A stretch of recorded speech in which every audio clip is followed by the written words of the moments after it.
إن الحمد لله نحمده ونستعينه ونستغفره ونعوذ بالله من شرور أنفسنا وسيئات أعمالنا من يهده الله فلا مضل له ومن يضلل فلا هادي له وأشهد أن لا إله إلا الله وحده لا شريك له وأشهد أن محمدًا عبد الله ورسوله يا أيها الذين آمنوا اتقوا الله حق تقاته ولا تموتن إلا وأنتم مسلمون يا أيها الناس اتقوا ربكم الذي خلقكم من نفس واحدة وخلق منها زوجها وبث منهما رجالا كثيرا ونساء واتقوا الله الذي تساءلون به والأرحام إن الله كان عليكم رقيبا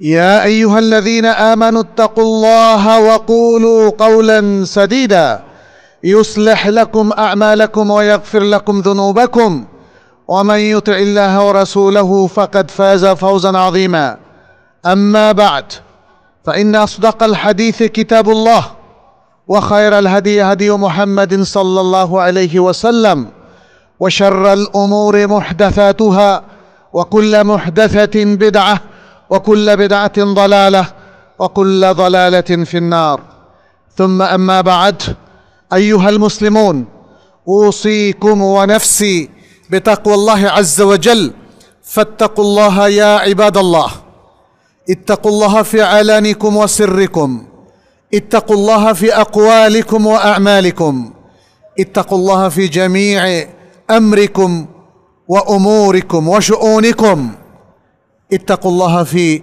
أولادكم وأزواجكم وعشيرتكم وإخوانكم وأخواتكم نسأل الله سبحانه أن يجعلنا وإياكم من عباده المتقين ويجعلنا وإياكم من عباده المؤمنين المخلصين إنه ولي ذلك والقادر عليه أيها المسلمون আল্লাহ সুবহানাহু ওয়া তাআলা আল কোরআনের একটা অমোঘ ঘোষণায় তিনি বলেছেন ওয়া কাযালিকা জাআলনাকুম উম্মাতান ওয়াসাতা লিতাকুনু শুহাদাআ আলান নাস ওয়া ইয়াকুনার রাসূলু আলাইকুম শাহীদা সূরাত মিন সূরাল কোরআন আল্লাহ সুবহানাহু ওয়া তাআলা এই আয়াতটি সমগ্র মানব জাতির উদ্দেশ্যে বর্ণনা করেছেন যদিও লক্ষ্যবস্তু হলো মুসলিমরা আল্লাহ সুবহানাহু ওয়া তাআলা এখানে বলছেন আর অনুরূপভাবে আমরা তোমাদেরকে সর্বশ্রেষ্ঠ উম্মতে পরিণত করেছি যেন তোমরা আর সকল মানুষের উপর সাক্ষীদাতা হয়ে যাও আর রাসূল তোমাদের উপর সাক্ষীদাতা হয়ে যায় এই আয়াতটিতে আল্লাহ সুবহানাহু ওয়া তাআলা ঘোষণা করেছেন ইসলাম হচ্ছে দ্বীনুল ওয়াসাতিয়্যাহ কারণ মুসলিমদেরকে তিনি অভিহিত করেছেন উম্মাতান ওয়াসাতা বলে উম্মাতান ওয়াসাতা ওয়াসাতা শব্দের অর্থটা কি ওয়াসাত শব্দের শাব্দিক অর্থ হচ্ছে সেন্টার মাঝখানের যে অংশটা থাকে কিন্তু সাধারণত আমরা যেটা দেখি যে কোনো জিনিসের সেন্টার অর্থাৎ মাঝখানের জায়গাটা হলো প্রোটেক্টেড মাহফুজ যে কোনোভাবেই হোক যদি কোনো জায়গা আক্রান্ত হয় প্রথমে আক্রান্ত হয় তার তরফ প্রান্ত তার সীমানা এবং তারপরে সেই জায়গা থেকে যদি তাদেরকে প্রতিহত করা যায় তাহলে মাঝখানের জায়গাটা প্রোটেক্টেড থাকে অর্থাৎ এটা সংরক্ষিত থাকে এজন্য ওয়াসাতের আরেকটা অর্থ হচ্ছে এখানে মাহফুজ তার কারণ হচ্ছে সীমারেখার মধ্যেই যত প্রবলেম মাঝখানটা প্রোটেক্টেড তাহলে মাঝখানটা যেহেতু প্রোটেক্টেড অতএব মাঝখানটা হলো সবচেয়ে উত্তম যে কোনো জায়গার মধ্যে সবচেয়ে উত্তম জায়গা সবচেয়ে সংরক্ষিত জায়গা সবচেয়ে শ্রেষ্ঠ জায়গা হলো তার মাঝখান তার সেন্ট্রাল এরিয়া ফলে ওয়াসাত বলতে সর্বশ্রেষ্ঠকে বোঝানো হয় আবার মানুষের যত কার্যক্রম আছে তার মধ্যে শ্রেষ্ঠ কার্যক্রম হলো আদল এবং ইনসাফ ন্যায়পরায়ণতা এজন্য একজন বিশ্বস্ত সবচেয়ে ভালো মানুষকে বলা হয় ইনসানুন আদলুন অথবা আদেলুন। অতএব ওয়াসাত মানে এখানে হচ্ছে আদল, ওয়াসাত মানে আদল।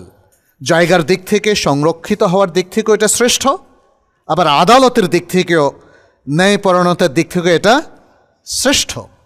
তাহলে আল ইসলামু দীনুল ওয়াসাতিয়্যাহ বলতে বোঝানো হয় ইসলাম হচ্ছে সবচেয়ে বিপদমুক্ত জায়গা, দিন এবং ব্যবস্থাপনা বিপদমুক্ত। কারণ ইসলামের মধ্যে থাকলেই আপনি আল্লাহর কাছে নাজাত পাবেন, ইসলামের মধ্যে থাকলেই আপনি পৃথিবীতে সবচেয়ে শ্রেষ্ঠ ব্যবস্থাপনা পাবেন এবং জনগণকে দিতে পারবেন। ইসলামের মধ্যে থাকলেই আপনার আকীদা সুন্দর হবে, আপনার ইবাদত সুন্দর হবে, আপনার চরিত্র সুন্দর হবে, আপনি শ্রেষ্ঠ মানুষে পরিণত হতে পারবেন এবং আপনি এবং আপনার মতো যারা আছে তারা মিলে শ্রেষ্ঠ সমাজ বিনির্মাণ করতে পারবে এবং সকলে মিলে শ্রেষ্ঠ রাষ্ট্র ব্যবস্থা তারা তৈরি করতে পারবে। এটাই হচ্ছে ইসলামের বৈশিষ্ট্য। ফলে ইসলাম আমাদের সামনে বিশাল এক সম্ভার রেখে দিয়েছে। ইসলামের মাধ্যমে পৃথিবী শ্রেষ্ঠ মানুষ পায়, উত্তম জনগণ পায়, শ্রেষ্ঠ সমাজ পায়, সর্বোত্তম জীবন ব্যবস্থা পায়। এটা শ্রেষ্ঠ কারণ এটা এফরাত এবং তাফরিতের মাঝামাঝি অবস্থানে আছে। এফরাত মানে হচ্ছে মোবালাগা করা, বাড়াবাড়ি করা, আর তাফরিত মানে হচ্ছে তানকিস, কমতি করা। আপনি দেখবেন মানুষের মধ্যে দুটো শ্রেণী আছে। একটা শ্রেণী তারা সব কিছুতে বাড়াবাড়ি করে অনেক বেশি। যেমন ধরেন ইভেন রাসূল সাল্লাল্লাহু আলাইহি ওয়াসাল্লাম কি বললেন, ইয়াকুম আল গুলু, তাই না? ইভেন ইবাদতের মধ্যেও বাড়াবাড়ি করতে তিনি আব্দুল্লাহ ইবনে আমর ইবনে আস রাদিয়াল্লাহু তাআলা আনহুকে নিষেধ করেছেন। আপনি এমন ইবাদত করছেন, আপনার সন্তানরা আপনার কাছ থেকে তার হক পাচ্ছে না, আপনার স্ত্রী আপনার কাছ থেকে তার হক পাচ্ছে না, আশেপাশের প্রতিবেশী এবং মানুষ আপনার কাছ থেকে হক পাচ্ছে না। তাহলে আপনি এত বেশি এফরাত কেন করছেন? আপনাকে ব্যালেন্স করতে হবে। অতএব বাড়াবাড়িটা কাম্য নয়। আবার কিছু মানুষ দেখবেন আল্লাহ সুবহানাহু ওয়া তাআলা যে ব্যালেন্সড আমলগুলো দিয়েছেন, ইবাদত দিয়েছেন, মুআমালাতের যে হালাল হারামের সীমারেখা দিয়েছেন, সেখানেও মানুষ কমতি করে, ঠিকমতো সালাত পড়ে না, ঠিকমতো সিয়াম রাখে না, মানুষের অধিকার ঠিকমতো সংরক্ষণ করে না, নিজে খাই খাই করে কিন্তু মানুষকে সে কখনো দেয় না। এটা হলো তাফরিত এবং এটা হলো তানকিস। ইসলামের মধ্যে এফরাত বা বাড়াবাড়িও নেই, ইসলামের মধ্যে তানকিস বা তাফরিত কমতিও নেই। এটাকে জাফাও বলা হয়, দায়িত্ব পালনে অলসতা, কমতি করা। ইসলাম হচ্ছে ব্যালেন্সড একটা জীবন ব্যবস্থা, একটা ব্যালেন্সড দিন, যেখানে আকীদা এবং মনোজগতের সর্বক্ষেত্রে, ইবাদতের ক্ষেত্রে, মুআমালাতের ক্ষেত্রে, আখলাকের ক্ষেত্রে সর্বত্রই আপনি দেখবেন সবচেয়ে শ্রেষ্ঠ ব্যবস্থাপনা। ফলে আল ইসলামু দীন আল ওয়াসাতিয়্যাহ। আল্লাহ সুবহানাহু ওয়া তাআলা যে বললেন ওয়াকাযালিকা জাআলনাকুম উম্মাতান ওয়াসাতা, আয় খিয়ারান উদুলা। খিয়ারান উদুলা, খিয়ার খায়রুনের বহুবচন, অর্থাৎ তোমাদেরকে, এই উম্মাকে, মুসলিম উম্মাকে সবচেয়ে শ্রেষ্ঠ মানুষ এবং বিশ্বস্ত ভালো মানুষে আমরা পরিণত করেছি। অতএব তোমরা হবে সেই মানুষ যাদের কাছে অন্য মানুষরা আসবে এবং তোমাদের সংস্পর্শে তারাও ভালো মানুষ হয়ে যাবে। তোমাদের কাছে আসবে, তোমাদের আখলাক থেকে তারা আখলাক শিখবে এবং তোমাদের কাছে আসবে, তোমাদের থেকে তোমাদের নবীর আদর্শ গ্রহণ করবে। তাহলে তোমাদের কাছে নবীর আদর্শ থাকতে হবে। নবীর আদর্শ আমাদের মুসলিমদের কাছে থাকলেই অন্য মানুষেরা আমাদের কাছ থেকে নবীর আদর্শ শিখতে পারবে। অতএব তোমরাই তাদেরকে পরিচালনা করবে, তারা তোমাদেরকে নয়। আল্লাহ সুবহানাহু ওয়া তাআলা ইসলামকে পৃথিবীতে প্রেরণ করেছেন যাতে মানুষ নিজেরা ইসলামকে পরিপালন করে এবং অন্যদেরকেও ইসলামের মাধ্যমে পরিচালিত করে। কিন্তু মানুষ যদি নিজেই ইসলাম পরিপালনের কথা ভুলে যায়, তাহলে কি ইসলাম দিয়ে সে অন্য মানুষকে পরিচালনা করতে পারবে? আজকে মুসলিমদের দুর্দশা ঠিক এই জায়গাটা, তারা ইসলামকে সঠিকভাবে নিজেরাই পরিপালন করে না। তাহলে যা আপনি পরিপালন করেন না, কিভাবে সে একই আদর্শ অন্যের উপর আপনি তাদেরকে উদ্বুদ্ধ করতে পারবেন, তাদেরকে পরিচালনা করতে পারবেন? আল্লাহ সুবহানাহু ওয়া তাআলার এই কালামের পাশাপাশি নবী সাল্লাল্লাহু আলাইহি সাল্লামের একটা কাউল ইমাম বুখারী এবং ইমাম মুসলিম উল্লেখ করেছেন, বলেছেন আনতুম শুহাদাউল্লাহি ফিল আরদ, আনতুম শুহাদাউল্লাহি ফিল আরদ, তোমরা হচ্ছ আল্লাহর জমিনে আল্লাহর সাক্ষীদাতা, আল্লাহর পক্ষে, সত্যের পক্ষে, কোরআনের পক্ষে, সুন্নাহর পক্ষে, নবী মুহাম্মদ সাল্লাল্লাহু আলাইহি সাল্লামের পক্ষে এবং তার আদর্শ পক্ষে, তার দ্বীন ইসলামের পক্ষে তোমরা সাক্ষ্য দেবে। সুতরাং এই যে কথাগুলো বললাম, তার ইক্তদা, তার চাহিদা কি? তার চাহিদা হচ্ছে প্রত্যেক মুসলিম ইলমের আলোকে ইবাদত করবে, আন্দাজে না। এক্ষেত্রেও দেখেন আমাদের ঘাটতি রয়েছে। আজকে মানুষকে যদি জিজ্ঞেস করেন আপনি এভাবে সালাত পড়ছেন, শিখেছেন কোথায়? ওজুর মধ্যে ঘাড় মাসেহ করেছেন, দলিল কি? মাজারের মধ্যে আপনি মোমবাতি জ্বালাচ্ছেন, এ সকল কার্যক্রম উদযাপন করছেন, আপনার কি এলেম আছে? তাই না? তাহলে আমরা এই যে বিশাল ঘাটতি দেখতে পাচ্ছি, সমাজের মধ্যে এত অনাচার, এত অন্যায়, ভুলভাবে ইবাদত করা হচ্ছে, বেদাতি পন্থায় সমাজ ছেয়ে গেছে, এর মূল কারণ হলো এলেমের আলোকে ইবাদত করা হচ্ছে না। অথচ মুসলিমদের এই যে দিন শ্রেষ্ঠ দিন, কারণ এটা এলেমের দিন। এর প্রত্যেকটা আমল, প্রত্যেকটা হুকুম এলেম নির্ভর, দলিল নির্ভর। আর সেই দলিলটাই যদি জানা না থাকে, তাহলে ইবাদতটা আপনি কিভাবে এলেম অনুযায়ী করতে পারবেন? অতএব আমাদের কাছে ইসলামের ডিমান্ড হলো, আপনি যে কোনো ইবাদত, ইভেন একটা ছোট্ট মুস্তাহাব আমলও যদি আপনি করতে চান, সেটাও আপনাকে এলেমের আলোকে, দলিলের আলোকে করতে হবে। আর আরেকটা বিষয় যেটা আমাদের সকল বিপর্যয় ডেকে নিয়ে এসেছে, সে ব্যাপারে সতর্ক থাকতে হবে, সেটা হলো শয়তানের ষড়যন্ত্র এবং সেই ষড়যন্ত্রকে মেনে নেওয়া, শয়তানের ইত্তেবা করা, শয়তানকেই নেতৃত্বের আসনে বসানো। মুসলিমদের সবচেয়ে বড় বিপর্যয় হলো এই জায়গাটা। ইসলাম ফলো করার পরেও, কোরআন সুন্নাহ থাকার পরেও, এলেমের বিশাল ভান্ডার থাকার পরেও দেখা যাচ্ছে অনেক মুসলিম শয়তানকেই নেতৃত্বের আসনে বসিয়েছে কিনা বলেন?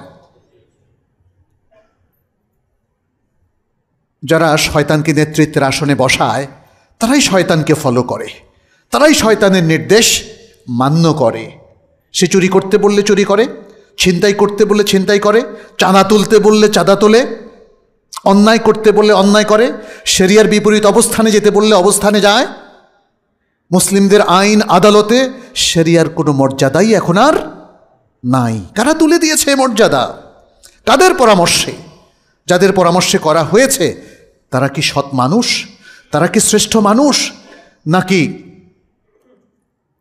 তারা শয়তানের দোসর কিংবা শয়তানের অনুসারী?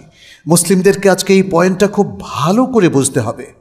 শয়তানের এই ষড়যন্ত্র এবং শয়তানকে নেতৃত্বের আসনে বসানো এবং শয়তানের অনুসরণ, এটা মুসলিমদের বিপর্যয়ের সবচেয়ে বড় কারণ। সুতরাং এই বিপর্যয় রোধ করার জন্যে সার্বিক ব্যবস্থাপনা প্রয়োজন, সতর্কতা প্রয়োজন, সাবধানতা প্রয়োজন, এবং এই বিপর্যয় রোধ করার মতো যোগ্যতা সম্পন্ন করে মুসলিম উম্মার প্রতি ব্যক্তি নিজেকে গড়ে তুলতে হবে, দক্ষতা তাদেরকে অর্জন করতে হবে। নবী সাল্লাল্লাহু আলাইহি ওয়াসাল্লাম বলেছেন আলাইকুম হাদিয়ান কাসিদান সালাসা মাররাত, তিনি 3 বার বলেছেন তোমাদের উচিত হচ্ছে মধ্যম পন্থা বিশিষ্ট হাদিয়া, আদর্শ গ্রহণ করা। তোমাদের উপর ওয়াজিব হচ্ছে মধ্যম পন্থা বিশিষ্ট ব্যবস্থাপনা বা জীবন ব্যবস্থাকে গ্রহণ করা। এটা তিনি কয়বার বলেছেন? 3 বার। এবং বলেছেন ফাইন্নাহু মাইয়ুশাদ্দিন ইয়াগলিবুহু, যারা দ্বীনের ব্যাপারে বাড়াবাড়ি করে, এই মধ্যম পন্থা থেকে চ্যুত হয়ে যায়। 2টো কারণে চ্যুত হয়। ইলম যদি তাদের অর্জিত না হয়, এবং দ্বিতীয় যেটা বললাম মেইন কারণ, সেটা শয়তানের অনুসরণ। তাহলে দিন থেকে যদি তারা চ্যুত হয়ে যায়, তাহলে কি হয়? দিন তাদের উপর গালেব হয়, বিজয়ী হয়। সে কিন্তু বিজয়ী হবে না। এটা সহিহ জামের মধ্যে এসছে। নবী সাল্লাল্লাহু আলাইহি সাল্লাম আরও এক জায়গায় বলেছেন, আল কাসদা তাবলুগু, তোমরা মধ্যম পন্থা অবলম্বন করো, তোমরা মধ্যম পন্থা অবলম্বন করো, তাহলেই তোমরা সাফল্যের শিখরে পৌঁছতে পারবে। তো সুতরাং এখানে মধ্যম পন্থের কথা তিনি বারবার বলেছেন এবং এলেমের আলোকে চলার নির্দেশনা দিয়েছেন। কারণ মধ্যম পন্থার দাবি এটাই। মধ্যম পন্থার দাবি হলো এলেম অর্জন করা, তারপরে আমল করা। আগে আমল করা, তারপরে এলেম অর্জন করা, এটা নয়। তাহলে আগে কি? আগে এলেম, তারপরে আমল। ইমাম বুখারী রাহিমাহুল্লাহ এরকম একটা বাব তার সহিহ আল বুখারীর মধ্যে নিয়ে এসছেন, বাবুন আল ইলমু ক্বাবলা আল কাউলে ওয়াল আমাল, কথা এবং আমলের আগে এলেম, কথা এবং আমলের আগে এলেম। তাহলে আপনি যা কিছু বলবেন জেনে বলবেন, যা কিছু করবেন জেনে করবেন। আর দ্বিতীয় যেটা আমরা বললাম, শয়তানের যে ষড়যন্ত্র আছে সেটা থেকে নিজেকে সতর্কতার সাথে রক্ষা করা। ইমাম ইবনুল কাইয়্যিম রাহিমাহুল্লাহ তিনি বলছেন, মা আমারাল্লাহু আজ্জা ওয়া জাল্লা বিআমরিন, আল্লাহ আজ্জা ওয়া জাল্লা যে নির্দেশই দেন, ইল্লা ওয়ালিশ-শাইতানি ফিহি নাজআতান, শয়তানের সেই নির্দেশের মধ্যে দুটো বিচ্যুতি আছে। সে দুইভাবে মুসলিম উম্মাকে বা উম্মার সদস্যদেরকে বিভ্রান্ত করতে চায়। ইম্মা তাকসীরুন ওয়া তাফরিত, তার প্রথম বিভ্রান্তি এবং বিচ্যুতির ষড়যন্ত্র হলো উম্মাকে সে অলস করে দেয়, তার মধ্যে একটা ঘাটতি এবং ত্রুটি তৈরি করে, ফলে উম্মা দক্ষতার সাথে আর কাজ করে না। সে দক্ষতার সাথে সালাত পড়ে না, সে দক্ষতার সাথে সিয়াম রাখে না, সে দক্ষতার সাথে রাষ্ট্র চালায় না। দক্ষতা বলতে এখানে ইসলামী দক্ষতা। ইসলাম তাকে রাষ্ট্র, সমাজ, প্রতিষ্ঠান, ব্যক্তি, পরিবার, বাজার, প্রশাসন সব জায়গায় সূক্ষ্মভাবে মেনে চলা, এটা হলো মুসলিমদের দক্ষতা। তাহলে এই জায়গাটা সে শয়তান সর্বপ্রথম ত্রুটি সৃষ্টি করে দেয়। কাদের মধ্যে? মুসলিমদের মধ্যে। কেউ তার ত্রুটি সৃষ্টি তার মনে, সে বিশ্বাসই করে না এগুলো। কেউ বিশ্বাস করে, বলে যে ঠিক আছে এগুলো ইসলাম মানলাম, তবে মানতে পারছি না। শরিয়া সব জায়গায় মেনে চলা যায় না। অনেক মানুষকে বলতে শুনি, ব্যবসা বাণিজ্যে শরিয়া মানলে আর লাভ থাকে না, প্রশাসনে শরিয়া মানলে আর পদ থাকে না, রাজনীতিতে শরিয়া মানলে আর ভোট পাওয়া যায় না, মানে এরকম নানা ধরনের কথা, তাই না? ইমাম ইবনুল কাইয়্যিম দেখেন কত বড় মেধাবী একজন ইমাম, একজন স্কলার। তিনি বলছেন আল্লাহর সকল নির্দেশের ক্ষেত্রে শয়তানের দুটো ষড়যন্ত্র আছে। প্রথম ষড়যন্ত্র হলো উম্মার লোকদেরকে ঘাটতির মধ্যে, ত্রুটির মধ্যে ফেলে দেওয়া। আর দ্বিতীয়টা হচ্ছে ওয়া ইম্মা ইফরাতুন ওয়া গুলুউন, ওয়া ইম্মা ইফরাতুন ওয়া গুলুউন। আর আরেকটা ষড়যন্ত্র হচ্ছে তাকে বাড়াবাড়ি করার মতো একটা ফাঁদে ফেলে দেওয়া। অনেক মানুষ মনে করে আমি দিনের ক্ষেত্রে অনেক বাড়াবাড়ি করি, আমি ভালো থাকবো। বাড়াবাড়ি করলে কি ভালো থাকা যায়? বাড়াবাড়ি করলেও এটা একটা বিচ্যুতি। আল্লাহ সুবহানাহু ওয়া তাআলা আহলে কিতাবদেরকে বাড়াবাড়ি করতে নিষেধ করেছেন, মুসলিমদেরকে বাড়াবাড়ি করতে নিষেধ করেছেন। নবী সাল্লাল্লাহু আলাইহি সাল্লাম আমভাবে পুরো উম্মাকে বাড়াবাড়ি করতে নিষেধ করেছেন। সাহাবাদের মধ্যে স্পেশাল সাহাবাদেরকে বাড়াবাড়ি করতে নিষেধ করেছেন। দেখেন বাড়াবাড়িটাকে ছোট্ট কয়েকটা উদাহরণ দিলে বুঝবেন। আল্লাহ বলছেন 5 ওয়াক্ত সালাত পড়তে, আপনি বলেন যে না 5 ওয়াক্ত দিয়ে মন ভরে না, আমি 6 ওয়াক্ত পড়ব। হবে? অতিরিক্ত ওয়াক্তটা কি হবে? বিদআত হবে। আল্লাহ বলছেন যে আমলগুলো তোমরা মুহাম্মদ সাল্লাল্লাহু আলাইহি ওয়াসাল্লামের কাছে পেয়েছো, এর থেকে আর কোনো অতিরিক্ত ইবাদত করো না। বান্দারা বলে না এত কম করে কি চলবে? মনে আছে সেই 3 সাহাবীর কথা যারা নবী সাল্লাল্লাহু আলাইহি ওয়াসাল্লামের ঘরের কাছে এসে বললেন, মুহাম্মদ সাল্লাল্লাহু আলাইহি ওয়াসাল্লাম তিনি তো আল্লাহর রাসূল, আমরা কি তার মতো হতে পারবো? একজন বললেন আমি মেয়েদেরকে বিয়ে করব না। নবী সাল্লাল্লাহু আলাইহি ওয়াসাল্লাম অনেক বিয়ে করেছেন, এটা তিনি জানেন যে তিনি তো আল্লাহর রাসূল, তিনি 9 বিয়ে করবেন, আরও বেশি বিয়ে করবেন, সমস্যা কি? কিন্তু আমাদের তো সমস্যা, আমি বিয়েই করব না। আরেকজন বললেন আমি নিজেকে অনেক কষ্ট দেব, আমি ঘুমাবো না, আমি রোদের মধ্যে থাকবো, দাঁড়িয়ে থাকবো, একদম কষ্ট দিয়ে জ্বালাফালা হয়ে যাব, আল্লাহ খুশি হবে, তার ইচ্ছা আর কি। আরেকজন বলল আমি মানে সবসময় সিয়াম রাখবো, অভুক্ত থাকবো, অনাহারে থাকবো। রাসূল সাল্লাল্লাহু আলাইহি সাল্লাম ঘরে ঢুকলেন, শুনলেন তাদের কথা, বললেন তোমরাই কি অমুক যারা এই কথা বলেছ, তাহলে শুনে রাখো, ইন্নী লা আতকাকুম লিল্লাহ ওয়া আখশাকুম লিল্লাহ, আমি তোমাদের মধ্যে সবচেয়ে বেশি তাকওয়াবান, সবচেয়ে বেশি আল্লাহ ভীরু, আল্লাহকে ভয় পাই। কিন্তু জেনে রাখো আমি সিয়াম রাখি, সিয়াম ভাঙি, আমি বিবাহ করি, আমি আল্লাহর ইবাদত করি এবং ঘুমাই, বিশ্রাম করি, সারা রাত আমি জাগন থাকি না। আল্লাহ রাসূল কি সাল্লাল্লাহু আলাইহি সাল্লাম তিনি কি সারা রাত জেগেছেন? না, সারা রাত জাগেননি। তিনি রাতের একটা অল্প অংশ হলেও তার যতটুকু প্রয়োজন ছিল ততটুকু তিনি নিদ্রা গিয়েছেন। তাহলে তিনি নিদ্রা যান এবং রাত্রে জাগরণ করেন, তিনি সিয়াম রাখেন এবং সিয়াম ভাঙেন, এবং তিনি মেয়েদেরকে বিবাহ করেন। এবং এরপর কি বললেন? বললেন যারা আমার সুন্নাহ থেকে মুখ ফিরিয়ে নেয়, তাকসির এবং ত্রুটি তৈরি করে, তারা আমার অন্তর্ভুক্ত নয়, আমার দলভুক্ত নয়। দেখেন কি চমৎকার ব্যালেন্স। রাসূলুল্লাহ সাল্লাল্লাহু আলাইহি সাল্লামকে আল্লাহ আরও স্পেশাল বানাইতে পারতেন, সাধারণ মানুষ থেকে একদম আলাদা, অনেক কিছু করতে পারতেন যেটা সাধারণ মানুষের সাথে যায় না। নবী, স্পেশাল মাকাম তার আছে, কিন্তু আল্লাহ সেভাবে করেননি। আল্লাহ তাকে মানুষের বৈশিষ্ট্য মণ্ডিত করেই তাকে দুনিয়াতে পাঠিয়েছেন। তার পরিবার ছিল, তার স্ত্রী ছিল, তার সন্তান ছিল, তার ছেলে ছিল, তার মেয়ে ছিল, এবং তার সন্তানদের অনেকেই ছোট্ট বয়সে মারা গিয়েছে। আমাদের অনেক সন্তান যখন ছোট্ট বয়সে মারা যায়, আমরা কি অনেক সময় সান্ত্বনা দিতে গেলে বলে আপনার তো মারা যায় নাই ভাই, আপনি বুঝবেন না। আল্লাহ রাসূল সাল্লাল্লাহু আলাইহি সাল্লামকে আল্লাহ সব বুঝিয়ে দিয়েছেন, সব ধরনের কষ্টের মুখোমুখি করেছেন, সব ধরনের ফিতনার মুখোমুখি করেছেন, সব ধরনের যুদ্ধের মুখোমুখি করেছেন, ছোট যুদ্ধ, বড় যুদ্ধ, শয়তানের ষড়যন্ত্র, মানুষের ষড়যন্ত্র। ইহুদিরা তাকে হত্যা করার জন্য কতবার ষড়যন্ত্র করল মনে আছে?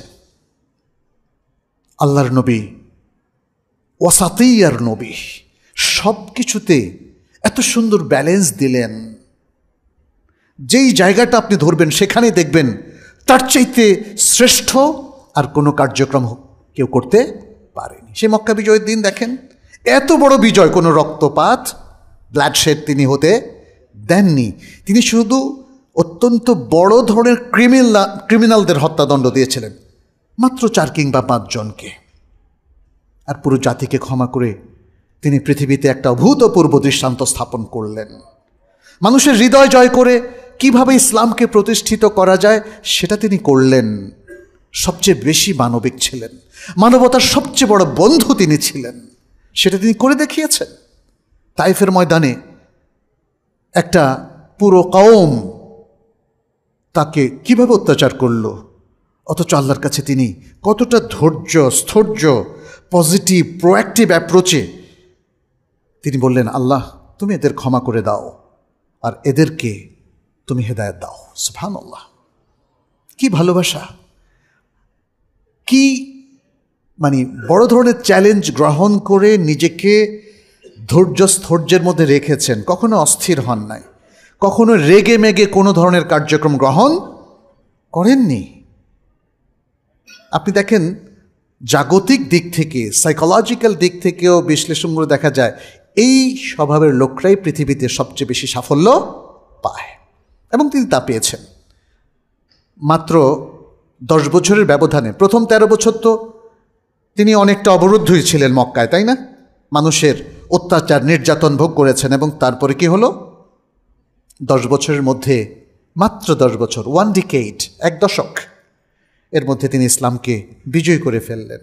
ভালোবাসা দিয়ে, সম্প্রীতি দিয়ে, মানবতার কল্যাণের মধ্য দিয়ে এবং কল্যাণকর কার্যক্রমগুলো দিয়ে। দেখেন তিনি শুধু ইবাদতে শিখান নাই সাহাবাদেরকে, তিনি তাদেরকে শিখিয়েছেন কিভাবে সমাজ কল্যাণ করতে হয়, কিভাবে অভাবগ্রস্তদের পাশে দাঁড়াতে হয়, কিভাবে পীড়িতদের সেবা করতে হয়, কিভাবে আহতদের সেবা করতে হয়, এবং কিভাবে মানুষের কাছে সত্যকে তুলে ধরতে হয়, মানুষের হৃদয় বন্দরে কিভাবে কি ভালোবাসা নিয়ে, কি দক্ষতা নিয়ে সেখানে বিচরণ করতে হয় তা তিনি দেখিয়েছেন।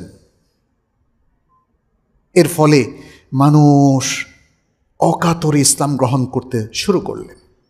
আল্লাহ সুবহানাহু ওয়া তাআলা নবী সাল্লাল্লাহু আলাইহি ওয়াসাল্লামের মধ্যে সেই ব্যালেন্স দিয়েছিলেন, সেই ওয়াসাতিয়া দিয়েছিলেন, সেই সভ্যতা, ভদ্রতা, বিনয়, ভালোবাসা, সম্প্রীতি, মাহাব্বা, মাওয়াদ্দা সব কিছু দিয়েছেন। কোথায় গেল আজকে আমাদের এগুলো? কোথায় গেল এই স্বভাবগুলো? এগুলো নিয়ে একটু আমাদের ভাবতে হবে। তারপরে তিনি বললেন, শয়তান তো এই দুটো ষড়যন্ত্র করে, একটা হলো ঘাটতি তৈরি করা, আরেকটা হলো বাড়াবাড়ি আমাদের স্বভাবের মধ্যে ঢুকিয়ে দেওয়া। এই বাড়াবাড়ির কারণেই দেখবেন যে কেউ কাউকে সহ্য করতে পারে না। আমাদের মুসলিম সমাজগুলোতে দেখবেন যে দলাদলি এত ভয়ঙ্কর, একদল আরেক দলের লোককে সহ্যই করতে পারে না। গুণ ঘুমের মতো কি যে ভয়ঙ্কর কাজগুলো, এগুলো কিন্তু বাড়াবাড়ির কারণে। মানুষ তো মানুষকে সহ্য করবে। রাসূল সাল্লাল্লাহু আলাইহি ওয়াসাল্লাম তো এই যে কাফেরদেরকে সহ্য করার কারণেই তো তারা ইসলাম গ্রহণ করলো নাকি? সৌন্দর্য দিয়ে, ভালোবাসা দিয়ে, সম্প্রীতি দিয়ে মানুষকে সত্যের দিকে ডাকেন। ঘৃণা, শত্রুতা, হত্যা, গোম এগুলো দিয়ে আসলে মানুষকে কখনোই ভালোর দিকে আহ্বান করা যায় না। এখানে বলছেন ইবনুল কাইয়িম, ফালা ইউবালি বিমা ওয়াফিরা মিনাল আবদি মিনাল খাতিআতাইন। এরপরে শয়তান পরোয়া করে না যে সে কি দুইটাই বান্দার মধ্যে অ্যাপ্লাই করতে পারলো নাকি যে কোনো একটা। সে মনে করে কোনো বান্দাকে সে মিসগাইড করবে তাকসির বা ত্রুটি ঘাটতি দিয়ে, আর কোনো বান্দাকে সে মিসগাইড করবে এফরাত বা বাড়াবাড়ি দিয়ে। আর বান্দার মধ্যে যদি দুটোই সে তৈরি করতে পারে সে বেশি সফল, কিন্তু যে কোনো একটা হলেই তার জন্য যথেষ্ট। আসলেও তাই। আমরা যদি যে কোনো একদিকেই এই ভুলটা করি, তার ষড়যন্ত্রে পতিত হই, তাহলে কি সঠিক পথে থাকতে পারবো? কখনোই নয়। ইমাম আউজারি বলছেন, মা মিন আমরিন আমার আল্লাহ বিহ, আল্লাহ যে কোনো নির্দেশই দেন না কেন, ইল্লা আরাদা শায়তানু ফিহি বিখাসলাতাইন, শয়তান দুটো কাজ দিয়ে সেটাকে প্রতিরোধ করতে চায়। কি? ওয়ালা ইউবালি আইয়ুহুমা আসাব, সে পরোয়া করে না যে কোন ষড়যন্ত্রটা সে বাস্তবায়ন করতে পারলো, আল গুলু আও আত তাকসির, বাড়াবাড়ি নাকি ত্রুটি। আচ্ছা, এখানে দেখেন শয়তান আমাদের, এই যে শয়তানের ষড়যন্ত্র নিয়ে আমরা কথা বললাম, সেটা কোরআনেও আল্লাহ তাআলা উল্লেখ করে দিয়েছেন। শয়তান কসম খেয়েছে, সে কসম খেয়ে মানবতার বিরুদ্ধে সে যে কাজ করবে, মানুষকে যে বিচ্যুত করবে, সেটা কাকে জানিয়েছে? আল্লাহকে জানিয়েছে। সে বলছে কি, তুম্মা লাআতিয়ান্নাহুম মিন বাইনি আইদিহিম ওয়া মিন খালফিহিম ওয়া আন আইমানিহিম ওয়া আন শামাইলিহিম ওয়া লা তাজিদু আকতারাহুম শাকিরিন। খুবই ভয়ঙ্কর একটা সে ওয়াদা করেছে আল্লাহর কাছে, অনেকটা হুমকি দিচ্ছে আল্লাহকে যে দেখো আল্লাহ, তোমার বান্দাদেরকে আমি কি করব শোনো, আমি কসম খেয়ে বলছি, আমি তাদের সামনে থেকে আসব, তাদের পেছন থেকে আসব, তাদের ডান দিক থেকে আসব, তাদের বাম দিক থেকে আসব, তার মানে কোনো দিক বাদ রাখবো না। মুসলিমদের বিরুদ্ধে ষড়যন্ত্রের কোনো দিক শয়তান বাদ রাখবে না, সেটা সে নিজে উল্লেখ করছে আল্লাহর কাছে, আর আল্লাহ সেটাকে কোট করছেন। এবং তারপর কি বলছে? শয়তান বলছে, আল্লাহকে বলছে, ওয়ালা তাজিদু আকসারাহুম শাকিরিন, তুমি এই বান্দাদের, এই মুসলিম বান্দাদের অধিকাংশকে তুমি শুকরগুজার বান্দা হিসাবে পাবে না। কে বলেছে? শয়তান বলেছে। আল্লাহ সেটাকে কোট করছেন সূরা আল আরাফের 17 নম্বর আয়াত। প্রিয় ভাইয়েরা, শয়তানের ষড়যন্ত্র চলমান থাকবে কিয়ামত পর্যন্ত। ওটা নিয়ে বেশি মাথা ব্যথা আমাদের হওয়া উচিত না, তবে সতর্ক থাকতে হবে। যে কথা আমি বললাম, শয়তান যেন আপনাকে পেয়ে না বসে, কারণ শয়তান একটা ভাইরাস। কোভিড-19 যেমন একটা ভাইরাস। সতর্ক ছিলেন না বলেন তো? সতর্ক থাকার জন্য আপনি নিজেকে গৃহবন্দী করেছেন, সতর্ক থাকার জন্য আপনি মাস্ক পরেছেন, আপনি আরও কত কি করেছেন। আপনি সবসময় কি জন্য এটাকে বলে স্যানিটাইজার, সেগুলো ব্যবহার করেছেন, সাবান দিয়ে প্রতিবার হাত ধুয়েছেন। তাহলে এই যে শয়তান, অদৃশ্য শয়তান, সেও তো ভাইরাসের মতো, তাকেও দেখা যায় না। কোভিড-19কে দেখা যায়। আমি পত্রিকায় পড়েছিলাম একটা আর্টিকেলে, বলেছে কোভিড-19 সারা পৃথিবীর সকল কোভিড-19কে একসাথ করলে 70 গ্রামের কম। ট্রিলিয়ন ভাইরাস বা আরও বেশি। তার মানে সেটাকে চোখে দেখার কোনো সুযোগ নাই। তো শয়তানকে চোখে দেখা যায় না, এই জন্য কি অস্বীকার করবেন? করার কোনো সুযোগ নেই, কারণ তার অস্তিত্ব আছে। এটা আমাদের রব, আমাদের ইলা আল্লাহ সুবহানাহু ওয়া তাআলা ঘোষণা করেছেন। অতএব শয়তান যেহেতু সব দিক থেকে আক্রমণ করবে, সাঁড়াশি আক্রমণ করবে, আমাদেরকে সতর্ক থাকতে হবে। শয়তান আমাদেরকে বলবে আল্লাহর শরীয়তকে বাতিল করে দাও, এখান থেকে বাতিল করো, ব্যবসা থেকে বাতিল করো, প্রশাসন থেকে বাতিল করো, বিচারালয় থেকে বাতিল করো, রাষ্ট্র থেকে বাতিল করো। এটা কি শয়তানের ষড়যন্ত্র না? বলেন, পরামর্শটা শয়তানের। আর মুসলিমরা যদি ঠিকই বলেছ, বাতিল করে দেই, এটা দিয়ে কি হবে? তাই না? আল্লাহ আমাদেরকে রক্ষা করুন। সুতরাং মুসলিম উম্মার কোনো কল্যাণ নাই শরিয়াকে ইগনোর করা, উপেক্ষা করার মধ্যে। শরিয়াকে বাতিল করার মধ্য দিয়ে কোনো মুসলিম জনপদের কোনো কল্যাণ নাই, কোনো মুসলিমের কল্যাণ নাই। শরিয়ার মধ্যে সে যদি কিছু বাড়িয়ে দেয় অথবা কমিয়ে দেয়, বাড়ানো কমানোর কোনো অধিকার আল্লাহ সুবহানাহু ওয়া তাআলা আমাদের গোটা উম্মাকেও দেন নাই, কোনো ব্যক্তিকেও দেন নাই, কোনো স্কলারকেও দেন নাই, কোনো প্রশাসনকেও দেন নাই। ইমাম ইবনুল কাইয়্যিম রাহিমাহুল্লাহ বলেন, খায়রুন নাসে আন-নামতুল আওসাত, সবচেয়ে উত্তম মানুষ, শ্রেষ্ঠ মানুষ হচ্ছে যারা মধ্যম পন্থাবলম্বী হয়। আল্লাযীনা ইরতাফাউ আন তাকসিরিল মুফাররিতিন ওয়া লাম ইয়ালহাকু বিগুলুল মু'তাদিন, যারা আল্লাযীনা ইরতাফাউ আন তাকসিরিল মুফাররিতিন, যারা ঘাটতি করে, ত্রুটি করে, সেই লোকদের ত্রুটি থেকে যারা নিজেদেরকে রক্ষা করতে পেরেছে, এবং যারা সীমালঙ্ঘনকারীদের বাড়াবাড়ি সাথেও সম্পৃক্ত হয় নাই। ইমাম ইবনুল কাইয়্যিম বলেছেন।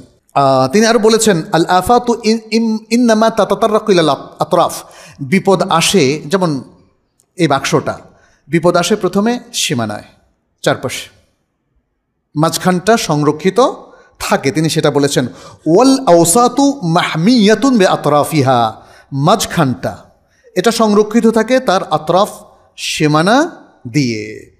এরপর একটা কবির উক্তি তিনি এখানে উল্লেখ করেছেন, কানাত হিয়াল ওয়াসাতাল মাহমিয়া ফাকতানাফাত বিহাল হাওয়াদিসু হাত্তা আসবাহাত তরাফা। তিনি বলছেন ঠিক এই বিষয়টাকে বোঝানোর জন্য, ওয়াসাত যে শ্রেষ্ঠ জায়গা, সেন্টার্ড এবং প্রোটেক্টেড, সেটা বোঝানোর জন্য বললেন এটা ছিল সেন্টার বা মধ্যের জায়গাটা, যেটা ছিল সংরক্ষিত। এরপর সেখানে ঘটল অনেক ঘটনা, এমনকি সেই ঘটনাটা ঘটল তরাফা, সীমানার মধ্যে গিয়ে। তার মানে তাহলে মাঝখানের জায়গাটা প্রোটেক্টেড। এজন্য মনে রাখবেন, এখানে অনেকগুলো ব্যাখ্যা আসতে পারে। একটা ব্যাখ্যা হলো, আল্লাহ সুবহানাহু ওয়া তাআলা, আপনি যদি উম্মাতে ওয়াসাতার অংশ হতে পারেন, আপনি যদি শ্রেষ্ঠ মানুষের বৈশিষ্ট্য অর্জন করতে পারেন, তাহলে you will be protected by Allah, the ummah will be protected by Allah. আল্লাহ তাদেরকে হেফাজত করবেন, আল্লাহ তাদেরকে হেফাজত করবেন। আল্লাহ যাদেরকে হেফাজত করেন, আর কেউ তাদের কোনো ক্ষতি করতে পারবে না। আল্লাহ হেফাজত করেছিলেন তার নবী মুহাম্মদ সাল্লাল্লাহু আলাইহি সাল্লামকে। এতগুলো যুদ্ধে নবী সাল্লাল্লাহু আলাইহি সাল্লামকে তারা কিন্তু হত্যা করতে পারেনি। এতগুলো ষড়যন্ত্র ইহুদিরা করেছিল, তাকে জাদুটোনা করে হত্যা করবে কিংবা তাকে পাথর মেরে হত্যা করবে, কিন্তু আল্লাহ প্রোটেকশন দিয়েছেন। ফলে এত বড় ষড়যন্ত্র, তৎকালীন এত বড় মহাশক্তিও আল্লাহর এই প্রোটেকশনের বিপরীতে সফল হতে পারেনি। আচ্ছা, সুতরাং এই যে কথা বলা হলো, সেন্টার্ড, মাঝখানের জায়গাটা, এটা প্রোটেক্টেড, এটাই ওয়াসাতিয়া, এটাই শ্রেষ্ঠতম জায়গা, এবং এরাই হলো শ্রেষ্ঠতম জাতি। এটা হলো শরিয়ার ব্যালেন্স। শরিয়া এভাবে ব্যালেন্স করেছে। শরিয়া দেখুন সব দিকে, আমাদের ঈমান আকীদার ক্ষেত্রে বলেন, আমাদের ইসলামের ক্ষেত্রে বলেন, প্রত্যেকটা জায়গায় সবচেয়ে রুচিসম্মত, সুন্দর এবং সত্য বিষয়গুলোকে আমাদেরকে অ্যাকসেপ্ট করতে বলেছে, উদ্ভট কোনো কিছু করতে বলেনি। ঈমানের যে রোকনগুলো দেখেন, মানুষের যে অধিকারগুলো অথবা সামাজিক বিভিন্ন যে চারিত্রিক বিষয়গুলো, এর মধ্যে সবচেয়ে শ্রেষ্ঠতম বিষয়গুলোই শরিয়া আমাদেরকে তার নির্দেশনায় দিয়েছে। শরিয়া কখনো বলেনি সুযোগ পেলে তাকে মেরে ফেলো, কখনো বলেনি মাঝে মাঝে মিথ্যা কথা বলা যায়, আর কখনো টাকা প্রয়োজন হলে ছিনতাই করতে পারবা, প্রয়োজনে চুরি করতে পারবা, বলেছে? কখনো বলেনি। শরিয়া সবসময় আমাদেরকে সত্য এবং সততার দিকে, ভালো এবং সুন্দরের দিকে, সুন্দর বৈশিষ্ট্যের দিকে, শ্রেষ্ঠ চরিত্রের দিকে আমাদেরকে আকর্ষণ করেছে, আমাদেরকে বলেছে। আমরা যেমন যদি দেখি আকিদার বিষয়গুলোর মধ্যে ইসলাম সকল জাতির মধ্যে সবচেয়ে শ্রেষ্ঠ আকিদা মানুষকে শিখিয়েছে। আপনি দেখবেন মানুষের মধ্যে কিছু আছে পৌত্তলিক অর্থাৎ যারা শিরকে লিপ্ত, যারা নিজের হাতে মূর্তি বানিয়ে আবার তাকে পূজা করে। কি অদ্ভুত না? আমি ঠিক জানি না তাইলে মানুষের বুদ্ধিটা কোথায় গেল। আমি কি আমার ইলাহকে নিজের হাতে বানাতে পারি বলেন? আমি কি করে ভাবতে পারি যাকে নিজের হাতে আমরা বানালাম সে আমার কাছে অতীব সম্মানিত হবে? সে তো মূর্তি, তার তো রূহও নাই, সে তো নড়াচড়াও করতে পারে না। তাহলে তাকে কেন সম্মান দিবার, তাকে কেন এটা বলবো যে এই মূর্তিটা যে কথা বলতে পারে না, যাকে আমি বানিয়েছি, সে আবার আল্লাহর সাথে আমাকে কানেক্টেড করে দেবে? পারবে? কিন্তু পৃথিবীর বিশাল জনসংখ্যার একদল মানুষ কিন্তু এভাবেই পৌত্তলিকতার মধ্যে নিমজ্জিত। আবার আরেক দল দেখেন, তারা বলে যে আল্লাহ বলে কিছু নাই। যদি তাকে বলা হয় তুমি কোত্থেকে এসেছো বাবা বলো, অথবা আরও ছোট্ট আকারে দেখি কোথাও ধোঁয়া দেখা যায়, ধোঁয়াটা কেন উঠছে? যদি তাকে জিজ্ঞেস করি ওখানে কি কোনো আগুন আছে, বলছে আলবত আছে, আগুন ছাড়া তো ধোঁয়া হতে পারে না। এভাবে আরও অনেক উদাহরণ আছে। যদি তাকে বলা হয় যে দেখেন হঠাৎ করে দেখলাম একটা জাহাজ নিজে নিজে তৈরি হয়ে গেল, বিশাল জাহাজ, 40 তলা জাহাজ, এবং সেখানে দেখলাম মানুষ ভরে আবার চলাফেরা শুরু করলো, বলবে যে আপনার মাথায় একটু গন্ডগোল আছে। এটা কি নিজে নিজে হতে পারে একটা জাহাজ? বলবে না? যে কোনো নাস্তিক মাইন্ডের সব লোকই বলবে। যদি বলে যে আজকে সকালে দেখলাম যে আমার বাসার পেছনে ওই সূর্যটা নেমে এসেছে, এত গরম লাগলো আমি থাকতে পারলাম না, এই ধরেন একটু বানায় বললেন আর কি, বিশ্বাস করবে কেউ? কারণ এই অযৌক্তিক জিনিসগুলোকে বিশ্বাস করা যায় না। তাহলে নাস্তিকতা কিভাবে যুক্তি নির্ভর হলো? নাস্তিকতা হলো আসলে আল্লাহ তাদেরকে হেদায়েত দেন নাই, ফলে তারা হেদায়েত পায়নি। পৃথিবীর সবচেয়ে অযৌক্তিক জিনিস হলো নাস্তিকতা। এই মহান জগৎ যেটা আল্লাহ সৃষ্টি করেছেন, এত বড় চন্দ্র, সূর্য, গ্রহ, নক্ষত্র, নীহারিকা, ছায়াপথ, এগুলো এমনি সৃষ্টি হয়ে গেল। অতএব ইসলাম নাস্তিকতাকেও ডিক্লাইন করেছে, রিজেক্ট করেছে, প্রত্যাখ্যান করেছে। বলেছে যে না, আল্লাহ আছেন, স্রষ্টা আছেন। আবার পৌত্তলিকতাকে, আল্লাহর সাথে শরিক করাকেও ইসলাম বাতিল বলে ঘোষণা করেছে। কারণ স্রষ্টা হচ্ছেন লা ইলাহা ইল্লাল্লাহ, তিনি আমাদের ইলাহ, ওয়াহদাহু লা শারীকা লাহ, তিনি একক, তার কোনো শরিক নাই। আল্লাহুস সামাদ, তিনি অমুখাপেক্ষী, সব কিছু তার মুখাপেক্ষী। লাম ইয়ালিদ ওয়া লাম ইউলাদ, তিনি কারো থেকে জন্ম নেন নাই এবং কেউ তাকে জন্ম দেয়নি। ওয়ালাম ইয়াকুল্লাহু কুফুয়ান আহাদ, তার সমকক্ষ উলুহিয়াত, রুবুবিয়াত, আসমা এবং সিফাত কোনো ক্ষেত্রেই কেউ তার সমকক্ষ নয়। সবচেয়ে ব্যালেন্সড আকীদা, সবচেয়ে সুন্দর পবিত্র আকীদা। আমরা সারা বিশ্বের সকল মানুষকে আহ্বান করছি এই ব্যালেন্সড আকীদাটাকে গ্রহণ করুন। মুসলিমদের মধ্যে যারা এই আকীদার পাশাপাশি বিভ্রান্তি নিয়ে নিজেদের দিন গুজরান করছেন, তাদের প্রতি আহ্বান, বিশুদ্ধ আকীদাকে গ্রহণ করুন। বিশুদ্ধ আকীদার জন্য তেমন কোনো পরিশ্রম করতে হবে না। শুধুমাত্র আমাদের সালাফ, সাহাবাই কেরাম যাদের শিরোভাগে আছেন, তাদের পরবর্তী তাবেঈন, আতবাউত তাবেঈন এবং আইম্মাতুল হুদা, তাদের বইগুলো পড়েন, নবী সাল্লাল্লাহু আলাইহি ওয়াসাল্লামের হাদিসগুলো পড়েন, কোরআনের তাওহীদের আয়াতগুলো পড়েন, তাহলে সত্যিকারের বিশুদ্ধ আকীদা পেয়ে যাবেন ইনশাআল্লাহ। আর এটাই হলো সবচেয়ে ব্যালেন্সড। ইসলাম বলে ইবাদত হবে শুধু আল্লাহর, আর কারো ইবাদত করা যাবে না। না কোনো ব্যক্তির, না কোনো পাথরের, না কোনো মূর্তির, না কোনো বাতাসের, না কোনো অগ্নির, না কোনো চন্দ্র, সূর্য কিংবা গ্রহ তারার। ইবাদত হবে শুধু আল্লাহর, সবচেয়ে ব্যালেন্স এবং সবচেয়ে সুন্দর। এবং ইবাদতের ক্ষেত্রে আপনি সহি দলিল অনুসরণ করবেন, অথেন্টিক দলিল, এর বাইরে আর কোনো দলিল গ্রহণযোগ্য হবে না। দ্বিতীয় হচ্ছে কাদা এবং কাদর, তাকদীরের ক্ষেত্রে, ডেস্টিনি, ভাগ্য যেটাকে আমরা বলি, এক্ষেত্রেও দেখেন ইসলাম মাঝামাঝি অবস্থানে, প্রত্যেকটা জায়গায় ইসলাম মাঝামাঝি অবস্থানে। তাইলে প্রান্তিক সীমানায় কারা আছে? দুটো দল আছে। এক দল যারা বাড়াবাড়ি করছে, বলছে আমরা তো পুতুল, যা আমল করি আমাদের কি দোষ, চুরি করলেও আল্লাহর ইচ্ছায়, অন্যায় করলেও আল্লাহর ইচ্ছা, খুন করলেও আল্লাহর ইচ্ছায়, খারাপ করলেও আল্লাহর ইচ্ছা, ভালো করলেও আল্লাহর ইচ্ছায়, তাহলে বিচার আর কি হবে, এটা তো আল্লাহর ইচ্ছাই হচ্ছে। এদেরকে বলা হয় জাবারিয়া। একটা দল কিন্তু আছে কি না? সে অতীতকালে ছিল, এখনও আছে। ইসলাম এভাবে বলে না। ইসলাম বলে আপনি চুরি করলে আপনাকে শাস্তি পেতে হবে, অন্যায় করলে আপনাকে শাস্তি পেতে হবে। যত অন্যায় করবেন, যত পাপ করবেন, you will be the responsible and you will be punished. এটা আল্লাহর নিয়ম। আর আরেকটা যেটা, যারা বাড়াবাড়ি করেছে, একদল হলো যারা মানুষকে পুতুল বানিয়ে ফেলেছে, আরেক দল বলল যে মানুষ স্রষ্টা, সে তার নিজের সব কাজ সৃষ্টি করে, অথচ আল্লাহ কোরআনে বলছেন আল্লাহ মানুষকে এবং তারা যা করে সেটা সৃষ্টি করেছেন। আমাদের আমলগুলোর স্রষ্টা কে? আল্লাহ। আল্লাহ যদি আপনাকে স্টপ করায় দেন, আপনি কোনো কাজ করতে পারবেন? এখানে বুঝতে হবে একটা জিনিস, এই যে আল্লাহর ইচ্ছাটা দুরকম। একটা হলো জাগতিক ইচ্ছা, জগতের যা কিছু পরিচালনা করছেন এটা হলো জাগতিক ইচ্ছা, এর সাথে সওয়াব এবং ইকাব বা শাস্তি এর সাথে জড়িত না। সূর্য পূর্ব দিক থেকে উঠলে কয়টা সওয়াব পাবেন?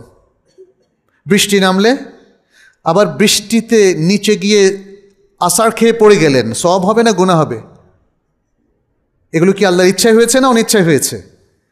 তার মানে এগুলো হলো জাগতিক বিষয়, এর সাথে আমাদের সওয়াব এবং ইকাবের কোনো সম্পর্ক নাই। সূর্য আজকে অমাবস্যা কিংবা আজকে মেঘের কারণে চন্দ্র দেখা গেল না, এ সমস্ত কারণে আমাদের কোনো পাপ অথবা কোনো সওয়াব হবে না। এগুলো জাগতিক ব্যাপার।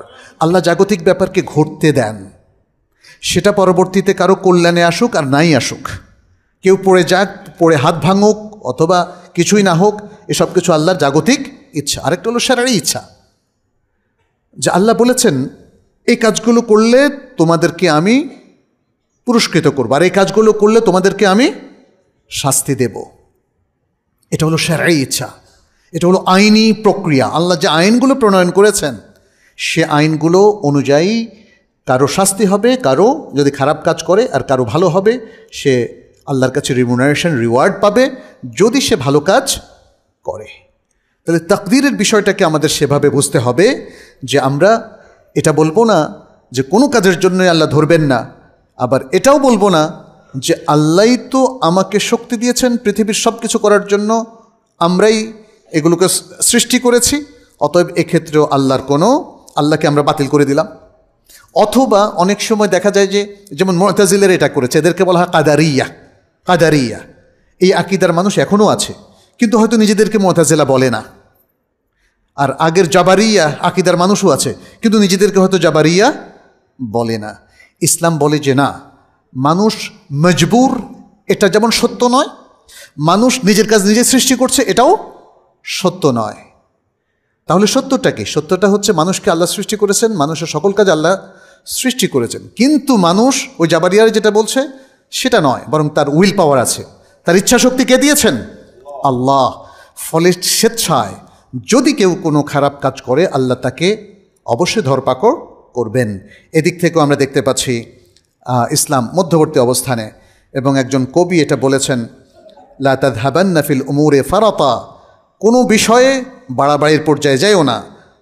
লা তাসআলান্না ইন সাআলতা শাতাতা, যদি কোনো প্রশ্ন করো তাহলে হদ তাজাউজ করো না, সীমা অতিক্রম করো না। ওয়াকুম মিনান নাসি জামিআন ওয়াসাতা, তাহলে মানুষের মধ্য থেকে, সকল মানুষের মধ্য থেকে তুমি মধ্যম পন্থাবলম্বী শ্রেষ্ঠ মানুষে পরিণত হও।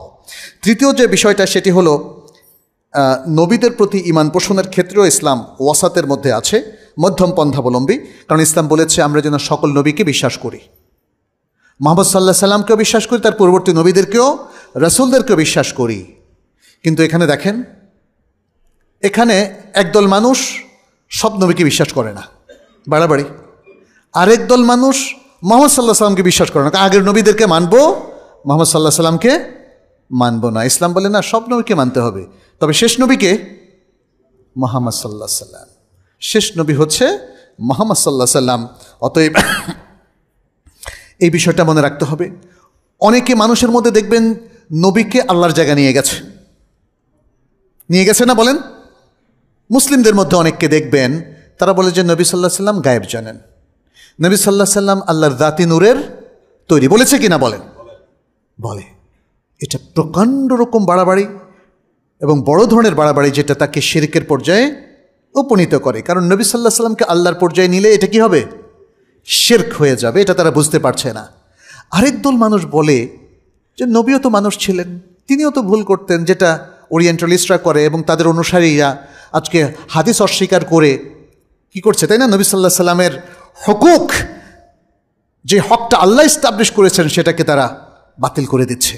নবী সাল্লাল্লাহু আলাইহি সাল্লামকে আর ইত্তেবা করছে না, তার হাদিসগুলো থেকে আকীদা নিচ্ছে না, ইবাদত নিচ্ছে না। এটাকে বলা হয় জাফা। ইসলামের ওয়াসাত বলছে যে না, নবী নবীর জায়গায়, আল্লাহ আল্লাহর জায়গায়, কিন্তু নবীকে মানতে হবে। মান আতা আর রাসূলা ফাকাদ আতা আল্লাহ। যে রাসূলকে অনুসরণ করলো সে মূলত আল্লাহকে অনুসরণ করলো। আল্লাহ তাকে এম্পাওয়ার্ড করেছেন। অতএব নবীকে মানতে হবে। নবীর কোনো হাদিসকে অস্বীকার করা যাবে না যদি সেটা অথেন্টিক হয়। কিন্তু জাল হাদিস হলে কি করবেন? অস্বীকার করতে হবে, কারণ জাল হাদিস তো হাদিস না। আপনাকে অথেন্টিক হাদিসগুলোর আলোকেই নবী সাল্লাল্লাহু আলাইহি সাল্লামকে ইত্তেবা করতে হবে। এটা হলো ব্যালেন্স। চতুর্থত হলো আল্লাহ সুবহানাহু ওয়া তাআলা আমাদেরকে তাওয়াসসুত এবং ইতিদালের দিকে, অর্থাৎ যে কোনো কাজে মধ্যম পন্থা অবলম্বন করা, আদল ইনসাফ কায়েম করা, নয় প্রণালীর দিকে আহ্বান করেছেন।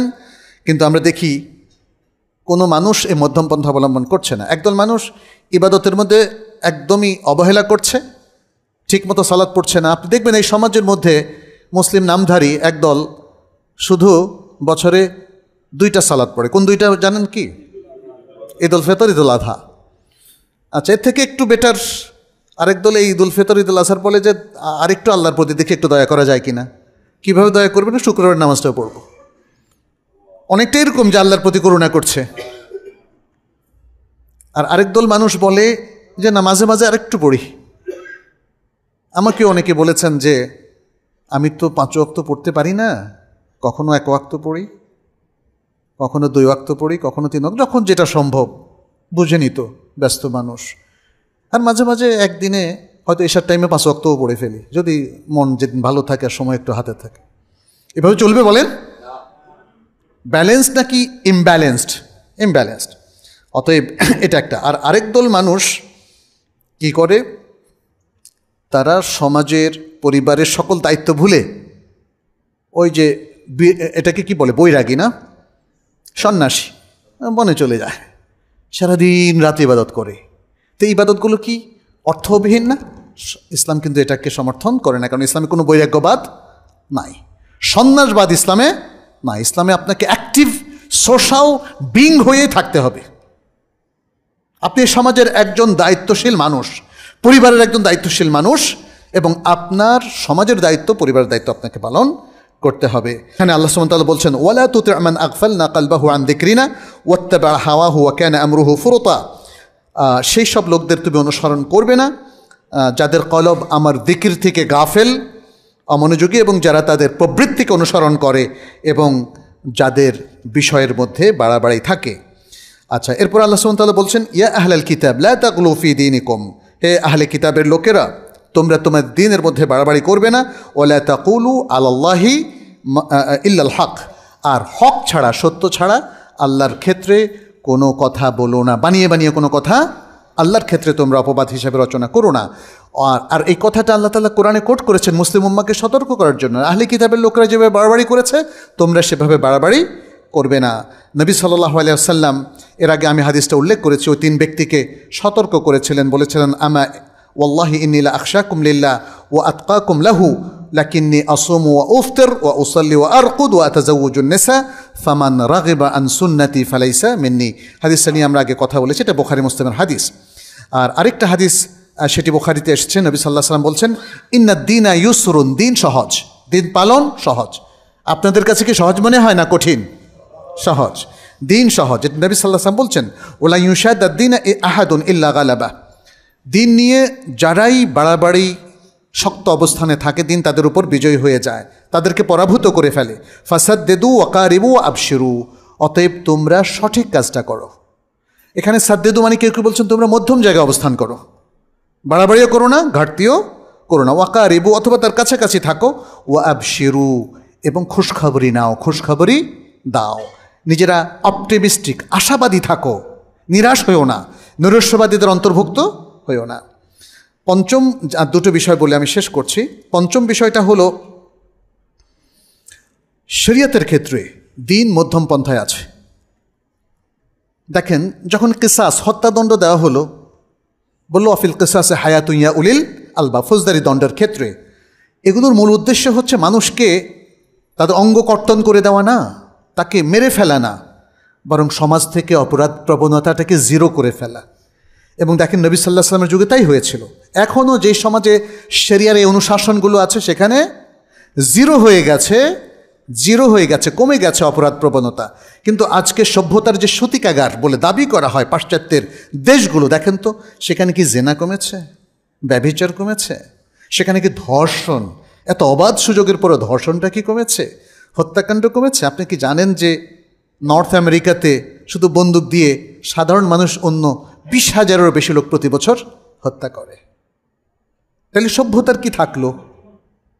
আমরা দেখতে পাচ্ছি এমন সভ্য দেশেও কোনো ব্যালেন্স নাই। ব্যালেন্স হচ্ছে ইসলামের মধ্যে, ইসলামী শরিয়ার মধ্যে, ইসলামী শরিয়ার আইন কানুনের মধ্যে, তাহলে অপরাধ প্রবণতা কমে যায়। আর আজকে যারা শরিয়া আইন মানে না, তারা কিন্তু অপরাধ প্রবণতা কমাতে পারে নাই। পেরেছে? বলেন তো। আপনি তো বাংলাদেশের ট্রাফিক আইনটাও ঠিক মতো মানাইতে পারতেছেন না। একটা উদাহরণ শুধু, আরও তো হাজার উদাহরণ আছে। অতএব আমরা এই বিষয়গুলো মনে রাখতে হবে। শরিয়া যা কিছু হালাল করেছে সেটাকে হালাল, এবং যা কিছু হারাম করেছে সেটাকে হারাম হিসাবেই গণ্য করতে হবে। আপনি যদি শরিয়ার হারামগুলোকে হালাল করে দেন, তাহলে কি সমাজ আরও সুন্দর হবে, আরও সভ্য হবে? আজকে দেখেন, বেশ্যাবৃত্তিকে হালাল করে দেওয়া হয়েছে, এখন শুনছি সমকামিতাকেও হালাল করা হচ্ছে, মদকে হালাল করে দেওয়া হয়েছে, সুদকে হালাল করে দেওয়া হয়েছে। হয়েছে কিনা বলেন? এগুলো তো হালাল করে দেওয়া হয়েছে। ঘুষকে হালাল করা হয় নাই, কিন্তু ঘুষকে বন্ধ করা হয় নাই। অফিস আদালত সবখানে ঘুষে পরিপূর্ণ। ইসলাম দেখেন, ইসলাম নৈতিকভাবে, আদর্শিকভাবে এগুলোকে এমন হারাম করেছে, একজন ভালো মুসলিম কোনোদিন ঘুষ খাবে না, কোনোদিন সুদ খাবে না, কোনোদিন চুরি করবে না, কোনোদিন কোনো নারীকে ধর্ষণ করবে না, বরং নারী তার কাছে তার মা যেমন প্রোটেক্টেড, সেরকমই প্রোটেক্টেড থাকে। এটা শরিয়া সৌন্দর্য। আপনি দেখেছেন নবী সাল্লাল্লাহু আলাইহি ওয়াসাল্লামের যুগে মানুষ নিরাপদে এক শহর থেকে আরেক শহরে মহিলারাও যেতে পারত, এবং পরবর্তী খলিফাদের সময় আমরা সেটা দেখেছি। আর আজকে মেয়েদের কোনো নিরাপত্তা নাই, কোনো মানুষেরই নিরাপত্তা নাই। শরিয়াকে বর্জন করে আমরা আসলে ক্ষতিগ্রস্ত হয়েছি। আর যদি শ্রেষ্ঠত্বের আসনে আবার বসতে হয়, তাহলে শরিয়ার দিকে আসতে হবে। সর্বশেষ যে পয়েন্টে নিয়ে কথা বলছি, মানবাধিকার এবং মানব স্বাধীনতা রক্ষার ক্ষেত্রে ইসলাম ব্যালেন্সের পর্যায়ে আছে। ইসলাম মানুষকে এতটা স্বাধীনতা দেয়নি যে আল্লাহ সম্পর্কে যা ইচ্ছা তাই বলবে, নবী সাল্লাল্লাহু আলাইহি ওয়াসাল্লামকে গালি দিবে। স্বেচ্ছাচারিতাকে ইসলাম সমর্থন করেনি। আবার ইসলাম মানুষকে স্বাধীনতা দিয়েছে। অন্য ধর্মের লোকদের উপর চড়া হতে বলেছে ইসলাম? বলেনি। মুসলিম রাষ্ট্রে অন্য ধর্মের মানুষরাও যে বিশাল স্বাধীনতা পায়, যে কোনো ব্যক্তি তার মতামত ব্যক্ত করতে পারে। আমরা তো দেখেছি মুসলিম দেশগুলোতে অনেক সময়, এবং আমাদের দেশেও, যে কোনো ব্যক্তি কোনো মত ব্যক্ত করতে ভয় পেয়ে যেত। ফেসবুকে একটা স্ট্যাটাস দিলে বাস তার জেল জুলুম। স্বাধীনতা থাকলো কোথায়? মানুষ গণতন্ত্র করে কথা বলছে, কিন্তু অধিকার আসলে কোথায়? অধিকার ইসলামে। অন্যায়ভাবে একজন লোককে আপনি জেলে ঢুকাতে পারবেন না, অন্যায়ভাবে একজন লোককে আপনি স্টপ করে দিতে পারবেন না, তাকে অপমান করতে পারবেন না। তার অধিকার আছে, সে তার মত ব্যক্ত করতে পারবে, তবে এটা যেন স্বেচ্ছাচারিতায় রূপান্তরিত না হয়। কারণ ইসলাম অসাতিয়া, চরম স্বেচ্ছাচারিতা, প্রবৃত্তির পূজারী হওয়া যাবে না, আবার কোনো অধিকারই থাকবে না, এটাও হবে না। প্রত্যেক মানুষের অধিকার ইসলাম নিশ্চিত করেছে। বাবার অধিকার, মায়ের অধিকার, স্বামীর অধিকার, স্ত্রীর অধিকার, প্রতিবেশীর অধিকার, জনগণের অধিকার, শাসকের অধিকার আছে কি না? আছে। প্রিয় ভাইরা, আসুন ইসলামের ওয়াসাতিয়া নিয়ে আমরা পড়াশোনা করি। আমি জানি আপনাদের মধ্যে অনেকেই প্রশাসনিক ব্যক্তিত্ব আছেন, রাজনৈতিক ব্যক্তিত্ব আছেন, সামাজিক ব্যক্তিত্ব আছেন, শিক্ষক আছেন, গবেষক আছেন, বিজ্ঞানী আছেন, এখানে আছেন অথবা এর বাইরেও আছেন। আপনাদের প্রতি আহ্বান, শরিয়ার শ্রেষ্ঠত্বটাকে মনে লালন করুন, বিশ্বাস করুন, গ্রহণ করুন। এর চাইতে শ্রেষ্ঠ পৃথিবীতে আর কোনো কিছু নেই। মুসলিম উম্মার প্রত্যেক ব্যক্তির সাফল্য শরিয়া পরিপালনের মধ্যেই নিহিত। শরিয়া থেকে যতটুকু আমরা ছিটকে পড়ব, সাফল্য থেকে, দিনদারি থেকে, দিন মানা থেকে, আল্লাহর নৈকট্য অর্জন থেকে ততটাই আমরা ছিটকে পড়ব। আল্লাহ তাআলা আমাদেরকে রক্ষা করুন। আকুলু কাউলি হাযা ওয়া আস্তাগফিরুল্লাহ লি ওয়া লাকুম ওয়া লিসাইরিল মুসলিমিন ফাস্তাগফিরুহু ইন্নাহু হুয়াল গফুরুর রহিম। আলহামদুলিল্লাহি রাব্বিল আলামিন ওয়াল আকিবাতু লিল মুত্তাকিন والصلاة والسلام على نبينا محمد وعلى آله وأصحابه أجمعين. عباد الله اتقوا الله وكونوا عباد الله الصالحين المتقين واتبعوا سنة نبيكم فإن في ذلك نجاة وفلاحا ونجاحا في الدنيا والآخرة. نسأل الله سبحانه أن يجعلنا وإياكم من عباده المتقين ويتقبل منا ومنكم صالح الأعمال إنه ولي ذلك والقادر عليه. আইয়ুহাল মুমিনুন, আমরা আসুন এই যে এত বড় একটা আলোচনা করলাম, একটু সংক্ষেপ করার ইচ্ছা ছিল, কিন্তু তারপরেও আলোচনাটা একটু বড় হয়ে গেল শেষ করার জন্যে। এর জন্য কিন্তু ইলমমুখী হওয়া একটাই কাজ, বেশি কাজ না। আমাকে আপনাকে, আমরা যেইখানেই পড়াশোনা করি না কেন, এখন ইসলামের জরুরি, শরিয়ার জরুরি জ্ঞানগুলো আমাদের অর্জন করা প্রয়োজন।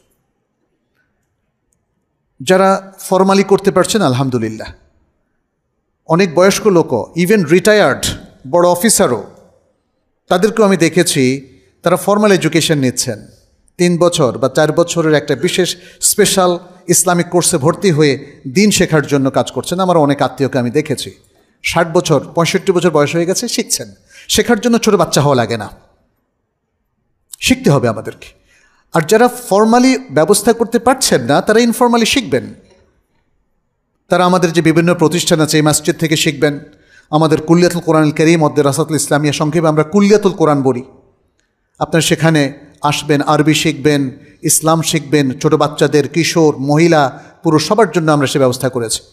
এবং আমাদের প্রতিষ্ঠানে আলিম শ্রেণী আর সানভিয়ার স্টুডেন্টদেরকে আমরা ভর্তি করাচ্ছি।